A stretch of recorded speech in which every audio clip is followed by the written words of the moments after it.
Hello, welcome back to the channel, everyone. It's your boy Buds with Nick, and today I have a very special guest, close friend, and a highly sought-after celebrity that I've been chasing out for quite some time, for a little over a year, but now I finally locked in with them.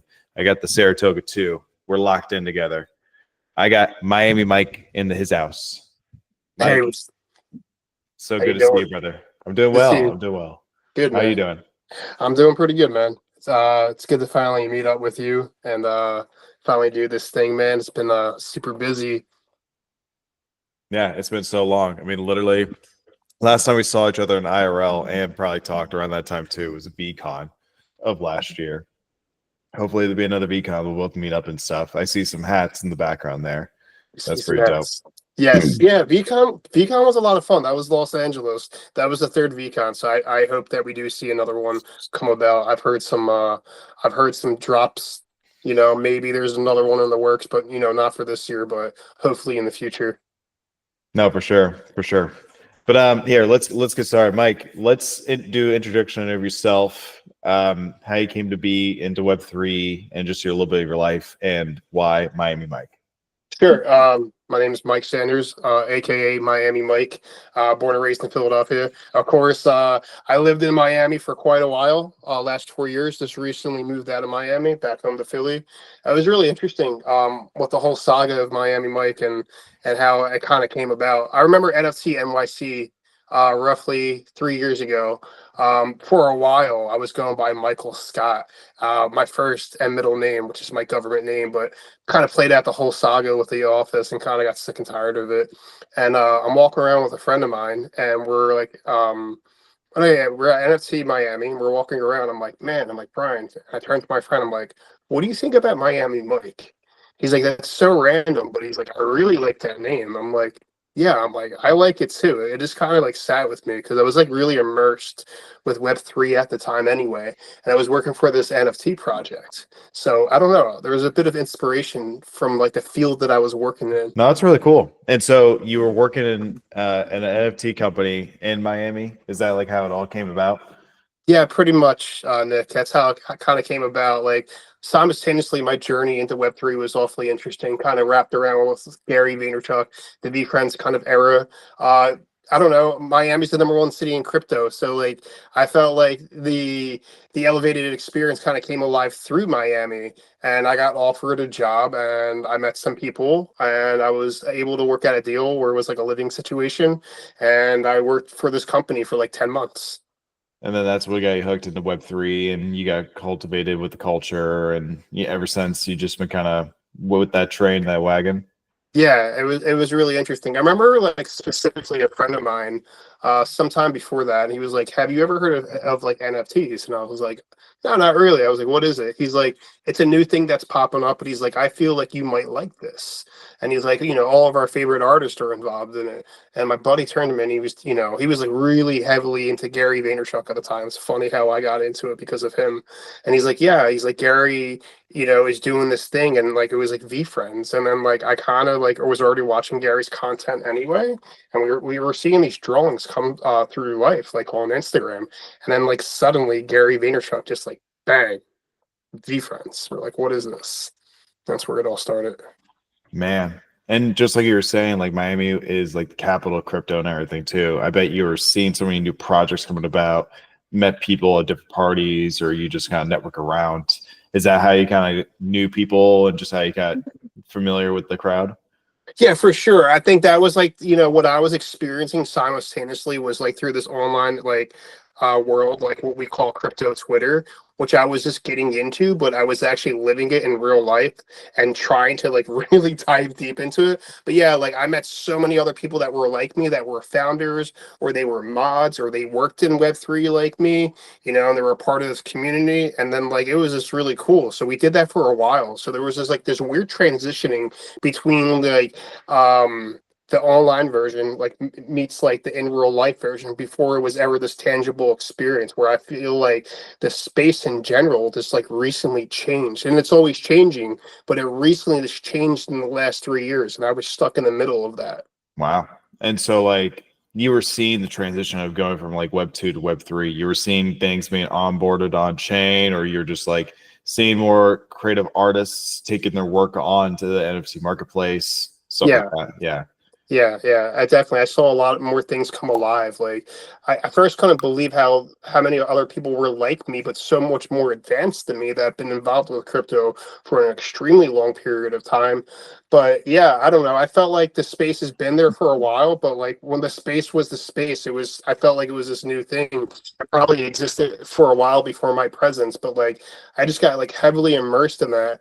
And I think I was just rolling around with these guys for a while and then kind of going back and forth with like Gary's world where I really learned like a lot of about NFTs in that kind of that era, and kind of like took that and I ran with it, as I'm working. So it was like a really cool period. That's awesome. And this isn't financial advice or anything like that to sway others as to like why you're so into VFriends or how we're trying to get people to talk more about it and stuff. But like what made you so like cultivated with that project, or like how it became a calling for you? Well, I come from the Vayner Nation days, so I've been following Gary since like I was like 18, like I'm 37. So just do the math on that, how long I've been following him. And I recently got to tell him the story. So like I mentioned one of my good friends at the time, and she would never shut up about Gary. He's like, you got to listen to this guy, Gary V. I'm like, who the fuck is Gary V? And like at a young age, I don't know, I liked what this guy was saying, and I naturally became a fan of him. And like it went from the Vayner Nation days, and then it just kind of like steamrolled all the way through those years of like Gary V's content, and then it just went through with VFriends, and I was just like really, really interested from the jump. That's awesome. And yeah, I've been watching Gary's content too for quite a while. But yeah, going from the time when he was introducing VFriends and the whole NFT concept, I think around 2020 to maybe even like late 2021 or something like that. I think around like the COVID era days. It's interesting to see where he's taking it, and also to see the reins where he gave it to Andy Kranick too. So yeah. Yeah. I had to think on that for a minute because I remember you were right. It was during the pandemic, and I really forgot about that. Right, VFriends did release during the pandemic, and that was such a strange time for all of us. So now that you said that, you kind of rang this bell because like we were spending a lot of time at home, right? Like inside of our houses, like we saw all these industries collapse. We saw the world collapse. So like it was really interesting to see VFriends kind of like rise from all that. And so with the rise of VFriends came the whole community base from that too. And like I said, how you are a celebrity, not only with VFriends, but in other places too, but just within the VFriends community, I saw so many people knowing of you. Why, and how. I just think I put myself out there, Nick, in the beginning of VFriends. I think like I've always been somebody who's been like who just full force like talked about vulnerable topics because they were genuine. And I always, I'll tell you like the parallel here. Like there was a community that I was involved in way before VFriends, and I used to be really like heavily involved in music and the punk rock scene. And there was this band called Circa Survive from my hometown of Philadelphia, and they remind me exactly like VFriends. It was kind of like the same thing, and I talk about these two parallels that kind of bridge together with the Web3 space because it reminds me about it all the time. So very much like VFriends, I was doing this thing like way back then with other people. I think I just placed myself inside of opportunities.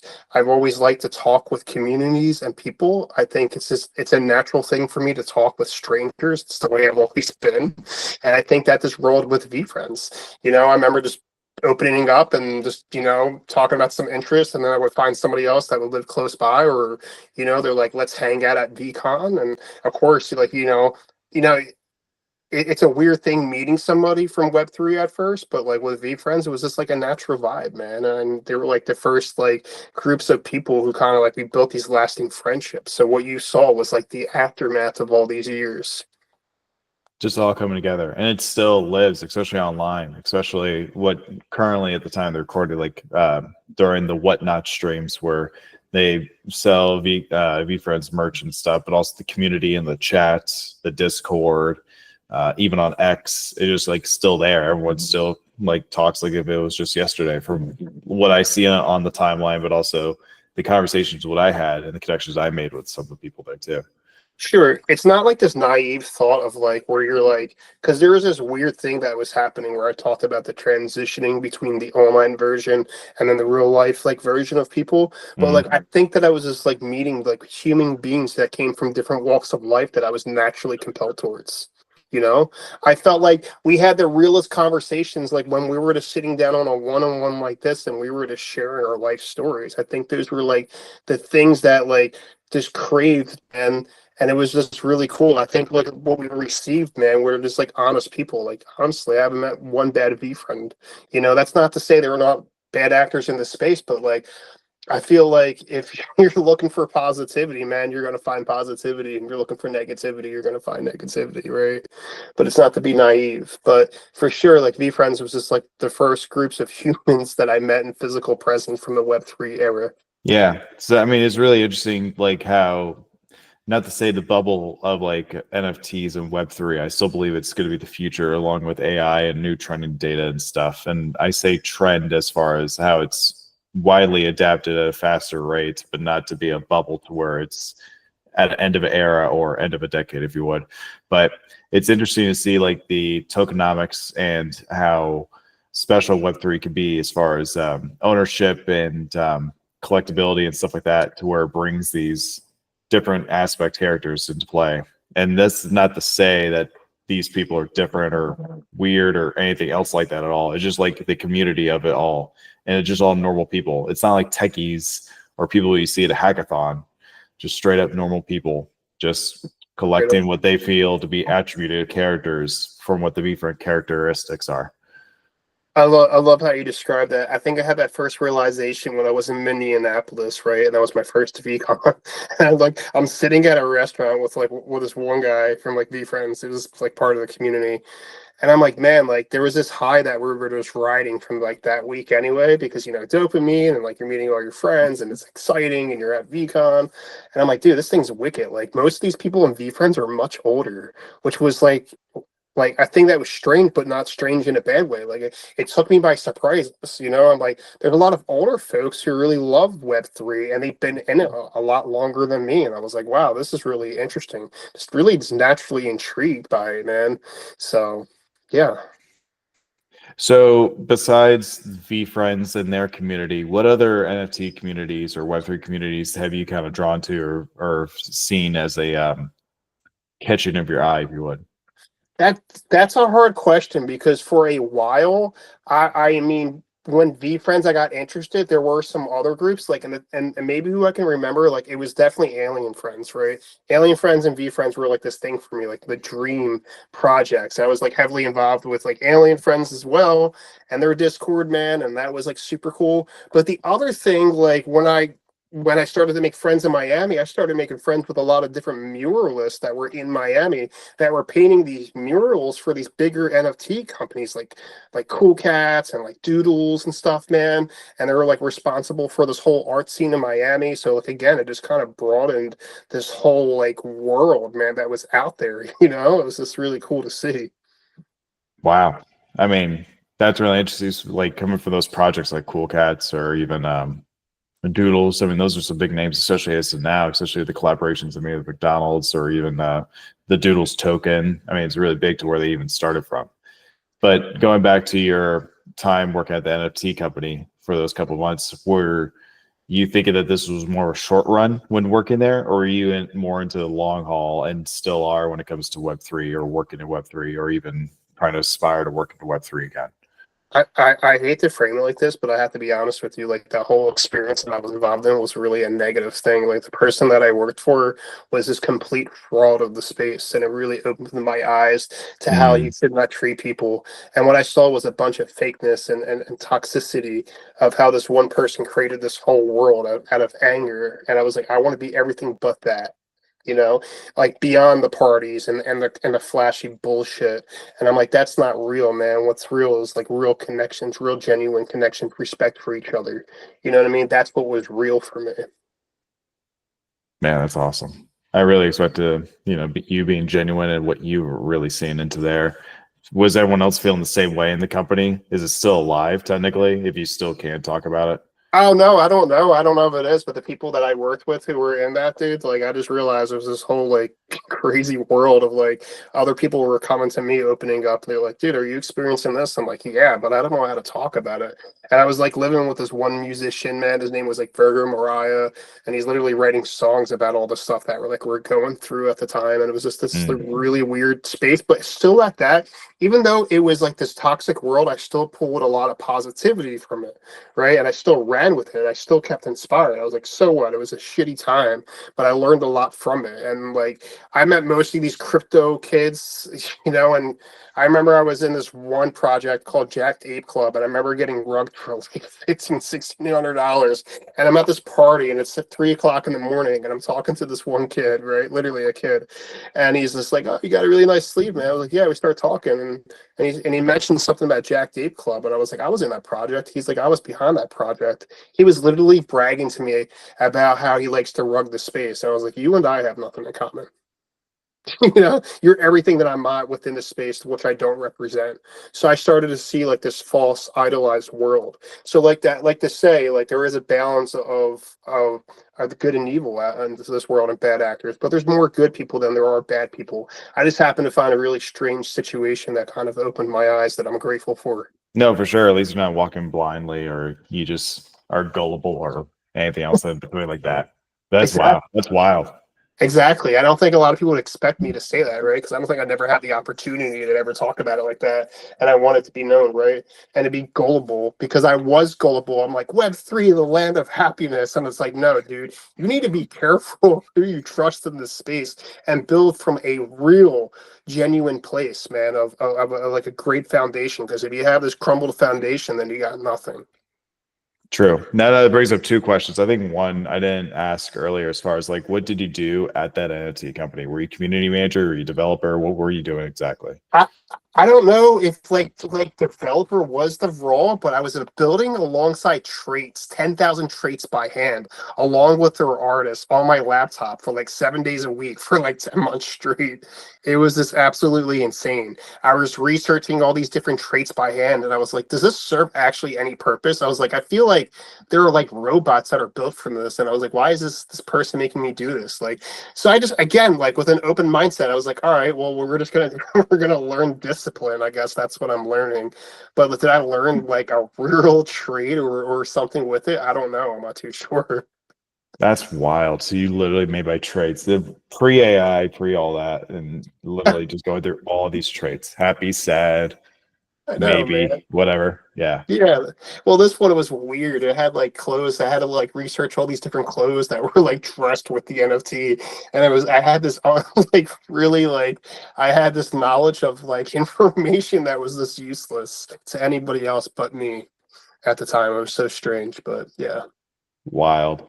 Okay. Well, now goes to my other question from what you've discovered from reading in between the lines and stuff like that. Um, what would you say would be red flags for people that don't know about projects that are coming about? What are advice that you would give to people? Yeah, man, don't get tripped up about like making money and stuff because if you're coming from a place of like I want to make money, then like yeah, like I get it. Like you're supposed to make money with Web3, but if some project out there is like flashy and bougie, man, and like dropping all this BS and like if your cut this reads like this is absolutely like this like a red flag, then like follow your gut. It's kind of like dating a girl, right? In a sense, like there you have to read the lines, dude, of like what you're getting yourself involved to because everyone's like dude, we're gonna get rich. It's like if you have that mindset, then you're gonna lose. Okay, because like Web3 is a very dangerous place. Dangerous in the sense that if you don't know what you're doing, you can get drained, which happened to me. I lost a profile of like $10,000, and it was a wake up call. But also, you have to be careful and research the people. I believe that you should be doxxed as well. I firmly believe that people who aren't doxxed, like that's strange to me because like I was finding out a lot of these companies were literally ran by kids, and that's fine. But at least dox yourself. I want to know who I'm buying from. If I'm buying a product, I want to know who you are. If you're hiding who you are and your identity, then like it tells me there's something weird going on. Wow. I didn't even think of it that way.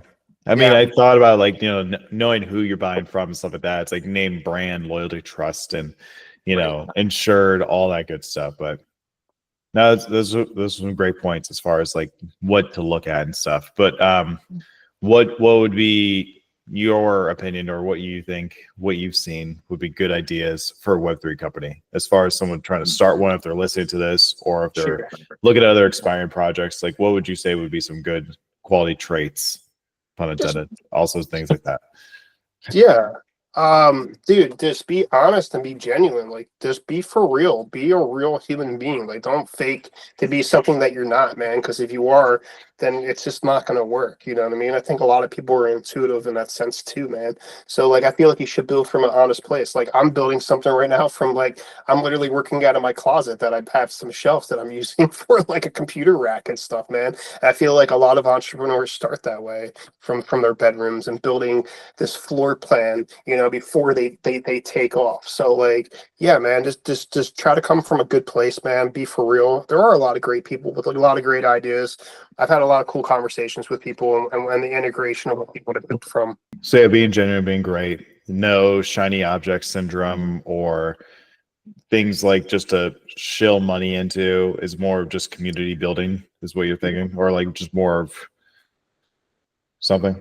Yeah, absolutely. Like community building is everything. Like I think your give back should be focused on community. But if you're playing the role of a CEO and you're trying to build a business as well, there's different things that you have to build inside of that brand. I just seen a lot of crummy things in the space through the years, man. If everybody wants to be something, and it's like, dude, I feel like you're either rushing it, or it just seems like a pipe dream and it doesn't seem really realistic, you know. And then I think even Gary Vaynerchuk said it, like 99% of these projects are just going to crash. Like, you know what I mean? It's true. Like, I feel like VFriends, like, again, like, not to show it, but like VFriends is going to be one of those last standing projects, because people forget that Gary Vaynerchuk is actually runs a company called Vayner Media. That's his bread and butter, you know, and who he comes, like, where he comes from, and all the other things that he's involved in, because that's why he's going to last. And even Luca as well with Pudgy Penguins, man. He's another one too. I believe he's going to last, and he's uprising in the community as well. He's getting a lot of attention, and I like what Luca's building too, man. He's building this really cool, honest brand that people like. No, true. I even try to see Pudgy Penguins in like stores, like Targets near me or Walmarts. It's cool. I can only see a couple of them there and then there, but like it's always like out of stock, or like something going on. It's like always hard to find something. But no, Yeah. I mean, I think you're right. As far as like those projects that are there to last, like they build through community, or have the fundamentals like still present, still validated, and not just something where it's like just hyped up, or it's just a quick phase or fad that they never look back on. I feel like those are just going to fail and burn. Sure. You like reminded me of something. Like, remember those projects back in the day? I'm sure everyone's seen like a lot of them. It's like, do this to get like the whitelist and blah blah blah blah blah, and retweet this, follow this person. And it's like, dude, why are you making me hunt down just to get like some whitelist? You know what I mean? I feel like you're doing that too. It's just like, it's not looking good, man. Not to say there's not successful projects, you know, but that did that. At least what I saw was like, I don't know, it wasn't like anything what it really was. Yeah, you're right. I mean, for those I could see, as far as a marketing standpoint, they kind of farm for likes and follows and just to get more views on certain things. So I mean, I get it as far as the marketing standpoint, but you're right as far as like how a guerrilla marketing, I mean, sure, they can kind of work, but at the same time, it's like, what's the real end goal after you do all that? Like, sure, you get the whitelist, but then what's the end goal, or what's the next goal after that? It's unclear. If Sure. anything, it's just more people maybe liking the art, which is completely fine. Which is what I tell people in the NFT space. It's like one or two things. There's like, one, you like the art, can't complain about that. Art is art. And two is the other piece of it, where it either ties into a community, such as like it goes into a Discord or certain like group onto X. Like when I have a VFriends, when I go on there, I'm tied into the VFriends on the timeline for that. Or it gives you certain access to things, or maybe even certain deals on the products or merchandise or whatever. You know, there's like a certain thing that gets you exclusivity to that. I think those are the only two things. It's either the art or community exclusivity or something else that ties to it. If it's none of those things, I feel like it's either just a cash grab or rug pull, anything like that. Yeah, totally, man. I agree with you. Like there's so much truth to what you're saying, man, for sure. Cool. What's the next thing for you? What's going on? What are the things that you're looking at right now? Right now, man, like I think I told you briefly, like I wrote this memoir. I'm doing a book signing, man, in August. Like I'm really occupied with that. I wrote this really cool memoir called Get Well Soon. It kind of stems from this whole era of like a year and a half ago that kind of surrounds like this whole V Friends movement, man, which I was like heavily involved in, but I was really sick, and I think it's like a platform for me to talk about like raising awareness with men's thyroid health disease. But I collaborated with 50 different artists, which is like really unique, and there's going to be like 160 books, but inside this book there's going to be these hand drawn sketches with signatures from like really well known artists that you're gonna get that's borrowed from the pop culture world of like Gary's world, where I was like really inspired, and even Luca is like in that world too. But like where I talked about early on, like this tangible like shift that happened recently in the last 3 years. But I'm kind of just doing my own take because it's hard to be an author these days, and it's hard to tell a story. But I'm just doing it really creatively, and it's kind of like that vinyl pressing kind of shoe drop, like limited edition, kind of drop. If that makes sense. Yeah, so there's only 160 that you're only selling, and that's it. Only 160 that are made like this. The original book is made like this. This is made specifically for these artists Hmm. that I collaborated with. So the ones who have this book, that's the real alpha. But this book, even itself, you can buy those on Amazon, but it's not done yet. Like it's gonna be very limited, and each book's gonna be signed and authenticated, man. And there's a whole bunch of stuff that I can't talk about yet. But June 16th, man, it's gonna be a ticketed event, and I'm gonna be dropping that. Awesome. But you have the link ready so I can share with the audience to where they can wish list it when it does drop on June 16th. It'd be ready for them. Yeah. You can go on Eventbrite, get well soon. The pre-sale is June 16th. You can go ahead and look at it. But you can't buy the tickets until then. Okay, cool. I'll be sure to tell all them that. Um, no, Mike, I really appreciate your time. I don't want to take up too much of your time here. We talked for quite a while. Any last other words, final thoughts, anything? Where can we find you on social? Oh, you can find me on Instagram and Twitter, OX Miami Mike. And final thoughts, man, just advocate for yourself and stand up for yourself and keep doing the things that you believe in. I love it, Mike. Thank you so much for your time. We definitely got to catch up again soon, whether it's IRL or online, but I appreciate your time, brother. Thanks, man. I appreciate you, brother.